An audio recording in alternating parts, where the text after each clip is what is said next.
Hello दोस्तों, नमस्कार। कैसे हैं आप सब? आशा करता हूँ कि सब आप सब अच्छे ही होंगे।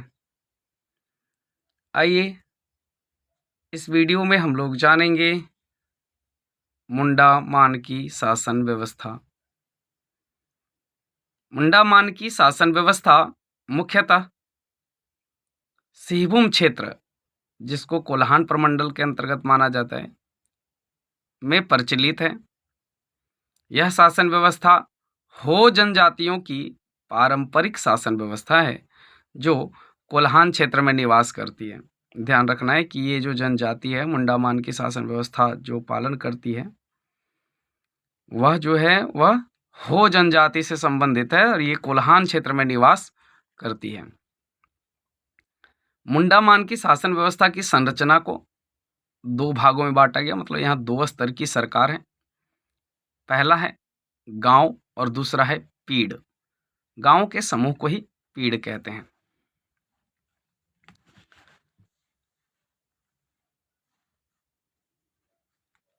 आइए जानते हैं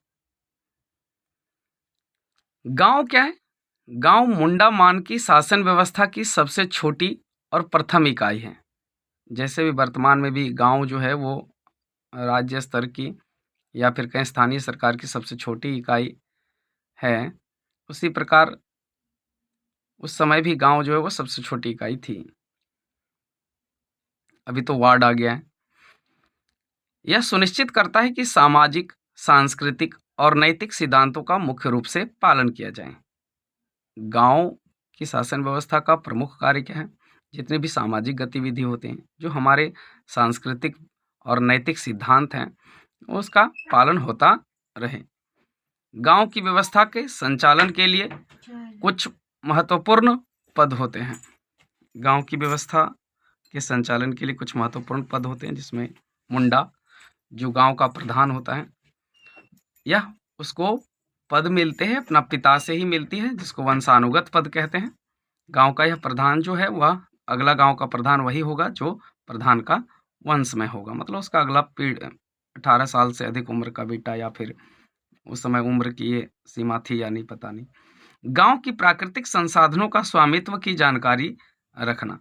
गांव की प्राकृतिक संसाधन जो भी हैं उसके मालिकाना हक की जानकारी रखने का काम किसका होता था? मुंडा का होता था। यह सामुदायिक शक्ति का प्रतीक होता था। यह कैसी शक्ति का प्रतीक होता था? तो सामुदायिक शक्ति का प्रतीक होता था ये मुंडा मान की शासन व्यवस्था के अंतर्गत। आगे देखते हैं और क्या काम थे किनका? तो प्रधान का, जो गांव का हेड होता था, जिसको जिसको बाहरी मामलों के गांव का प्रतिनिधित्व करने की भी शक्ति दी गई थी। पर्व त्योहार की तिथि तय करने का भी कार्य कौन करता था? तो प्रधान ही करता था, जो मुख्य था वही करता था। विवादों का निवारण भी, जो भी अगर कोई किसी तरह का विवाद होता है तो उसका भी निवारण प्रधान ही करता था। डाकुआ, ये डाकुआ क्या है? डाकुआ जो होता था वो मुंडा का सहायक होता था। ये मुंडा कौन है? जो प्रधान है, जो ये सारे कर्तव्य का निर्वहन कर रहा है, वो उसको उसका सहायक जो होता था वो मुंडा होता था। मुंडा का सहायक जो होता था वो डाकुआ होता था। माफ करेंगे, मुंडा का सहायक जो होता था वो कौन है? डाकुआ। ये क्या काम करना है इसका भाई? तो मुंडा के निर्देश पर कोई भी बैठक, समारोह, उत्सव, पर्व त्योहार या अन्य अवसर के लिए ग्रामीण को सूचित कर उसे एकत्रित करना। मुंडा का ये क्या था भाई? संवाददाता था। वो जो भी सूचना अगर मुंडा कोई का निर्देश होता था, कोई बैठक करनी होती थी, किसी तरह का समारोह है या फिर कोई उत्सव मनाना है, कोई पर्व त्योहार मनाना है या किसी भी तरह से अगर एकजुट करना है, तो ये मुंडा की के निर्देश पर डाकुआ जो होता था वो न्यूज़ देता था, समाचार देता था। दिवरी क्या है? दिवरी गांव का धार्मिक प्रधान। धर्म कर्म के जितने भी कार्य होते थे वो दिवरी देखा करता था। धर्म कर्म के जितने भी कार्य होते थे उसका देखने का काम कौन करता था भाई? दिवरी करता था। और ये गांव का धार्मिक प्रधान होता था। इसका कार्य सामूहिक धार्मिक अनुष्ठान तथा समारोह। इसका कार्य क्या होता था? सामूहिक या धार्मिक अनुष्ठान। सामूहिक समाज अगर सब मोहल्ले या फिर आसपास के रहने वाले लोग जो गांव के लोग होते थे, उसको अगर सामूहिक रूप से कोई कार्य होता था या फिर कोई धार्मिक अनुष्ठान होता था या कोई समारोह होता था, तो उसका संचालन दिउरी के द्वारा किया जाता था। आगे देखते हैं। धार्मिक अपराधों के मामलों को भी सुलझाने का काम दिउरी का होता था। धार्मिक अपराध अगर दो कोई ऐसा अपराध कर दिया जिससे कि उसके देवी देवता का मानहनन हुआ हो, तो ऐसे अपराधों को भी कौन सुलझाता था? दिउरी सुलझाता था।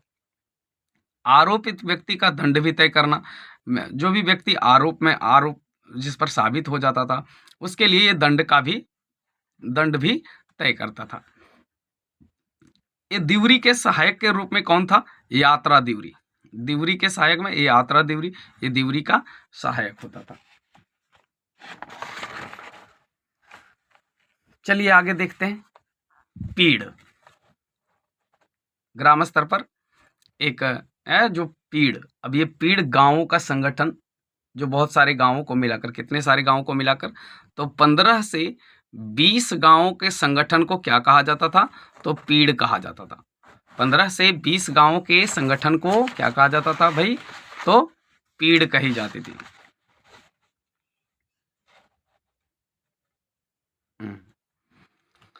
इसका कार्य क्या था?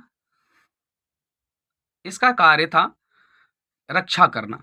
राज्य के बाहर, राज्य स्तर मतलब पीड़ के 15 से 20 गांव का जो समूह था, पीड़ के बाहर से जो आक्रमण होते थे, पीड़ के बाहरी आक्रमण से रक्षा करना इसका काम करता था। किसी को बेवजह घुसना नहीं देता था। अभी वर्तमान सरकार में सीएए और एनआरसी के जरिए ऐसे लोगों का घुसपैठ रोका जा रहा है।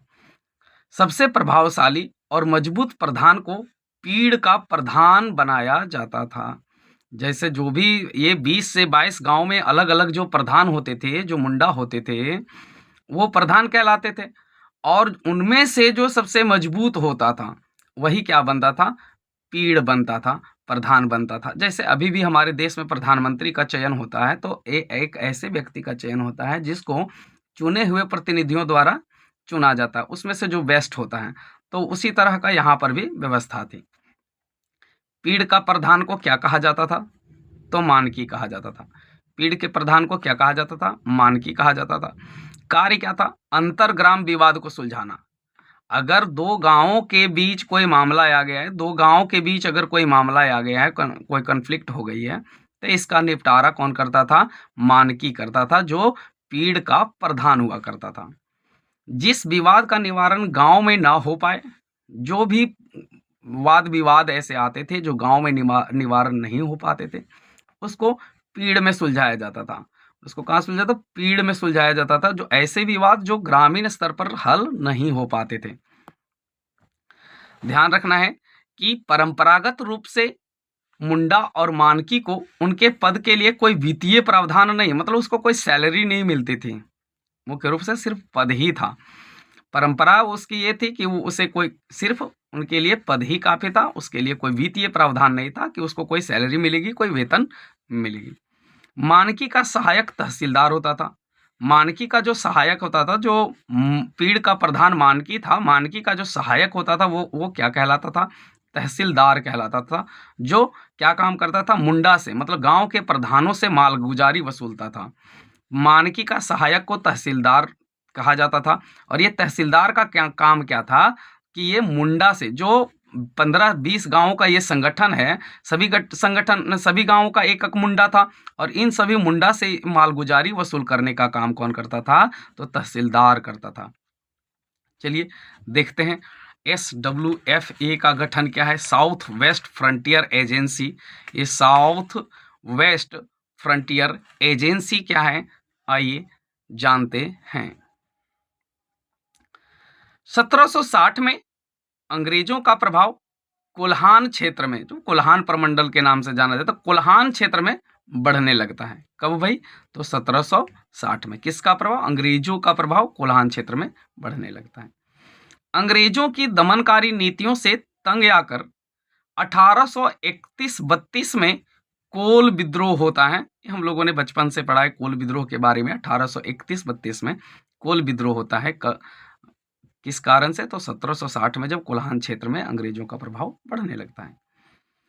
कोल विद्रोह के परिणाम स्वरूप क्या होता है, कोल्हान क्षेत्र का निर्माण होता है भाई। कोल्हान क्षेत्र में SWFA south west frontier agency घोषित किया जाता है।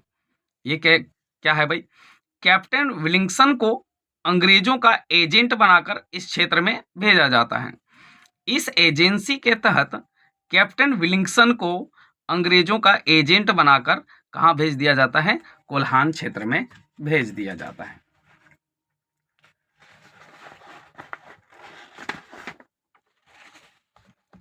अब विलिंगसन आए तो कुछ तो करेंगे। विलिंगसन आए तो क्या किए भाई, विलिंगसन द्वारा इस क्षेत्र के न्यायिक और नागरिक प्रशासन का गहन अध्ययन करने के पश्चात 1837 में विलिंगसन रूल लागू कर दिया। विलिंगसन इस क्षेत्र में आया, न्यायिक और नागरिक प्रशासन का अध्ययन किया और उसके पश्चात क्या किया, 1837 में विलिंगसन रूल लागू कर दिया। ये विलिंगसन रूल जब लागू हो गया और विलिंगसन रूल का प्रभाव क्या है, क्या पड़ा, ये समझते हैं। इस रूल में अंग्रेजों और जनजातियों के बीच समझौते होते थे। इस रूल के तहत अंग्रेजों और जनजातियों के बीच समझौता होता और कुछ बदलाव के साथ पारंपरिक स्वशासन व्यवस्था को मान्यता दे दी जाती थी। जैसे जो अंग्रेज की प्रशासन व्यवस्था को पसंद नहीं करते थे, उसको विलिंगसन रूल के तहत अपने क्षेत्र में कुछ पारंपरिक नियमों को लागू करने की अनुमति दी जाती थी। विलिंगसन रूल के अंतर्गत कुल 32 प्रावधान लागू किया गया। मतलब ये जो विलिंगसन का रूल लागू हुआ उसमें 32 अलग अलग नियम लागू हुए थे, 32 अलग अलग प्रावधान थे। जनजातियों के निवास क्षेत्र, जनजाति जो जनजाति लोग थे, हो जनजाति के लोग जो थे, उनका निवास क्षेत्र जो है, निवास क्षेत्र को कोल्हान गवर्नमेंट एस्टेट नाम दिया गया। मतलब जिस क्षेत्र में हो जनजाति के लोग रहते थे, जो कोल्हान प्रमंडल के अंतर्गत आता है, उस क्षेत्र को कोल्हान गवर्नमेंट एस्टेट का नाम दे दिया गया। मुंडा और मानकी पद को पहले की तरह वंशानुगत रखा गया। मुंडा और मानकी दोनों ही पद ये जो थे वंशानुगत थे। अभी भी जब 1837 में विलिंगसन रूल लागू हुआ तब भी वह स्थिति वैसी ही थी। मुंडा को अपने गांव में प्रत्येक हल पर 50 पैसे वसूलने का जिम्मा मिला। मुंडा जो गांव का प्रधान होता था, गांव में जितने हल चलते थे, जितने लोगों के यहाँ हल होता था, एक हल पर 50 पैसे वसूलने का जिम्मा उसको मिला था। कौन से रूल के अंतर्गत, विलिंगसन रूल के अंतर्गत।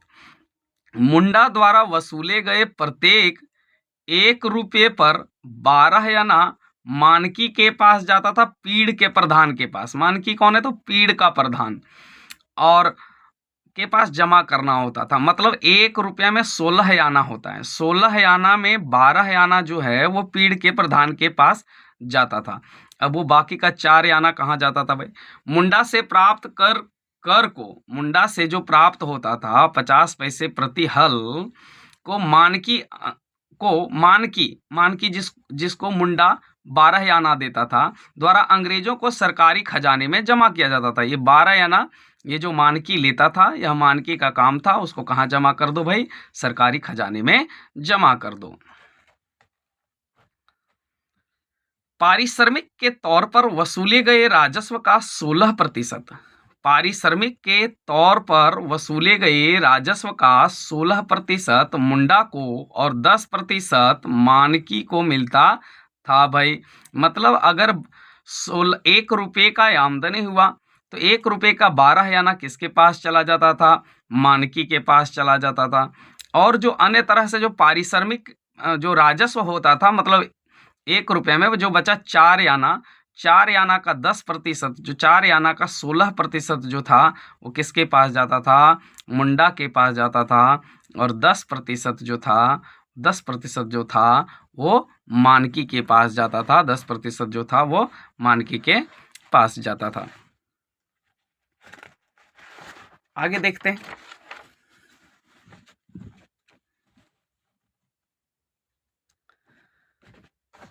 अब आमदनी तो राजस्व से हुई, आमदनी प्रति हल पर मालगुजारी लेकर लिया।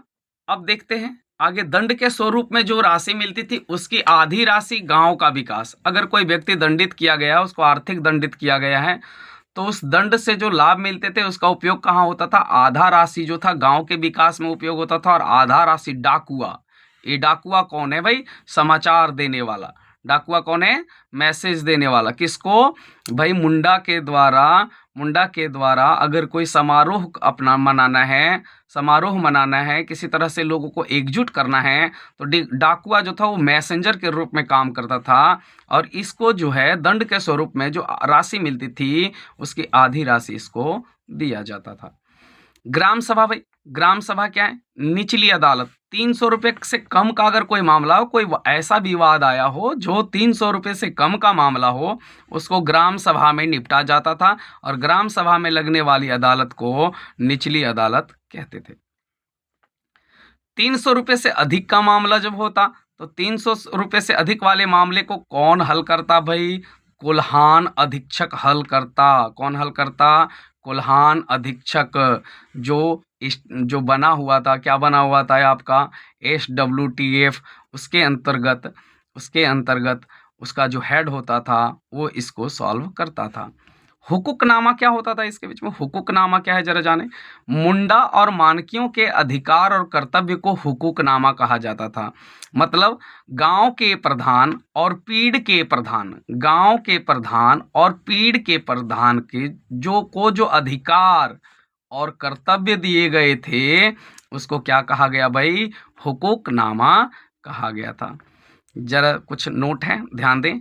अंग्रेजों के अधिकार से पहले मुंडा मानकी व्यवस्था पोडा हाट राजा द्वारा चलाया जाता था। अंग्रेजों के अधिकार से पहले मुंडा का जो मानकी शासन व्यवस्था था वो पोडा हाट राजा के द्वारा चलाया जाता था। जिस मामले का निपटारा मानकी भी नहीं कर पाते थे उसे 3 मानकियों की समिति द्वारा निराकरण किया जाता था। मतलब कुछ ऐसे मामले होते थे जिसका निपटारा अगर मानकी नहीं कर पाता था तो 3 मानकियों का समूह बैठते थे, समिति बैठती थी और उस पर विचार करती थी और उस पर कोई निर्णय लेती थी। धन्यवाद। अगर आपको यह अच्छा लगा, आपके लिए अगर उपयोगी है तो इसको लाइक कर दें और आगे बढ़ा दें ताकि अधिक से अधिक लोगों तक यह पहुंच सके। धन्यवाद।